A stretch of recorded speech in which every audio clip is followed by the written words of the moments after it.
Neville Goddard, Arise. When our great scientist, Dr. Robert Millikan, was young and very poor, he set a goal for himself. Condensing his dream of greatness and security into a simple statement, he silently repeated the thought over and over again. This he did until the feeling of greatness and security crowded all other thoughts out of his consciousness. These are his words: I have a lavish, steady, dependable income, consistent with integrity and mutual benefit. As I've said repeatedly, everything depends upon your attitude towards yourself. That which you will not affirm as true of yourself cannot develop in your life. Dr. Millikan wrote his dream of greatness and security in the first person, present tense. He did not say, I will be great, or I will be secure, implying that he was not great and secure. Instead, he made his future dream a present fact by saying, I have a lavish, steady, dependable income consistent with integrity and mutual benefit. If you seek to realize your future dream, it must become a present fact in your mind. You must experience in imagination what you would experience in reality if you had achieved your goal. For the soul, imagining itself into a situation takes on the results of that imaginary act. If it does not, the goal remains unfulfilled. The purpose of this teaching is to stir the highest in you to confidence and self-assertion. The command constantly given us in Scripture is to arise. If we are to understand the reason for this, we must recognize that the universe, understood internally, is an infinite series of levels, and man is what he is according to where he is in that series. As we lift up our consciousness, our world reshapes itself in harmony with the level to which we have arisen. One whose prayer has been granted rises from his prayer a better man. To change your present state, you, like Dr. Millikan, must rise to a higher level of consciousness. This rise is accomplished by affirming that you already are what you want to be and assuming the feeling of your fulfilled desire. The drama of life is a psychological one, brought about by your attitude rather than by your acts. There is no escape from your present predicament other than a radical psychological transformation.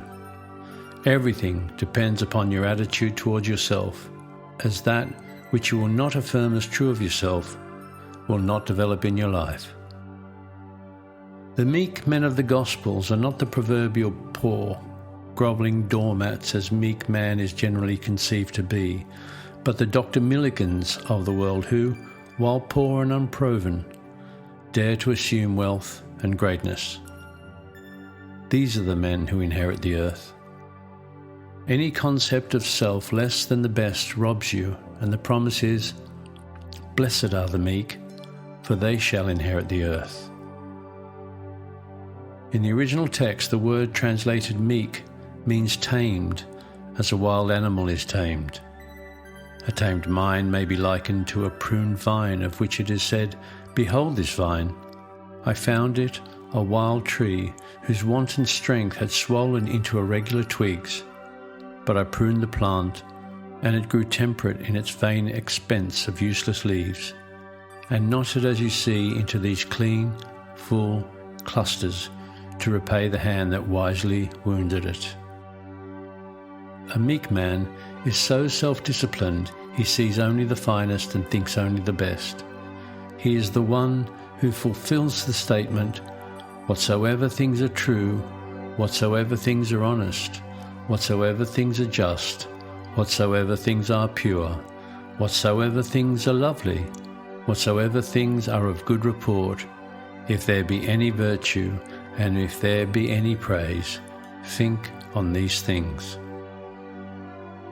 We rise to a higher level of consciousness not because we have curbed our passions, but because we have cultivated our virtues. In truth, a meek man is one who is in complete control of his moods, and they are the highest, for he who desires to walk with the highest must keep a high mood. It is my belief that all men can change the course of their lives. I believe that Dr. Millikan's technique of making his desire a present fact is of great importance. His high purpose was to be of mutual benefit, which is inevitably the goal of us all. It is much easier to imagine the good for all than to be purely selfish in our imagining. By our imagination we can change our future, and to the man of high purpose, this is a natural measure. If you are observant, you will notice the swift echo or response to your every mood and key it to the circumstances of your daily life. When you understand the relationship between circumstances, you will know that everyone you meet is part of yourself. In the creation of a new life, you must begin with a change of mood which opens the door to a higher level. Start now to mold your life around a community of high moods. Individuals as well as communities grow spiritually in proportion to their higher ideals. If your ideal is low, you sink to its depths. But if it is exalted, you are elevated to heights unimagined. You must keep a high mood if you would walk with the highest. All forms of creative imagination imply elements of feeling, for it is the ferment without which no creation is possible. There is nothing wrong with the desire to transcend your present state. The world would not progress without man's dissatisfaction with himself.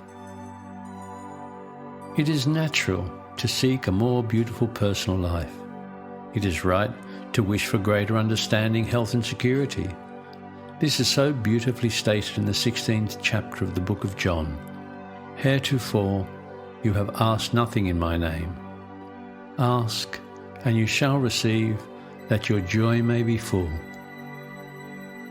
Accept my challenge. Embody a new and higher value of yourself as Dr. Millikan did. A nation can exhibit no greater wisdom in the mass than it generates in its units. For this reason, I have always preached self-help. Knowing that if we embody a new and a high concept of ourselves, all other help will be at our service. The ideal you serve and hope to achieve is ready and waiting for a new incarnation. But it is incapable of birth unless you offer it human parentage. You must assume that you already are what you hope to be and live as though you were. You must know, like Dr. Millikan did, that your assumption, though false to the outer world, will harden into fact by your persistence. The perfect man judges not after appearances, but judges righteously. He hears what he wants to hear and sees only the good. Knowing the truth that sets him free, he is led to all good. Character is largely the result of the direction and persistence of voluntary action. Therefore, think truly, and your thoughts shall the world's famine feed.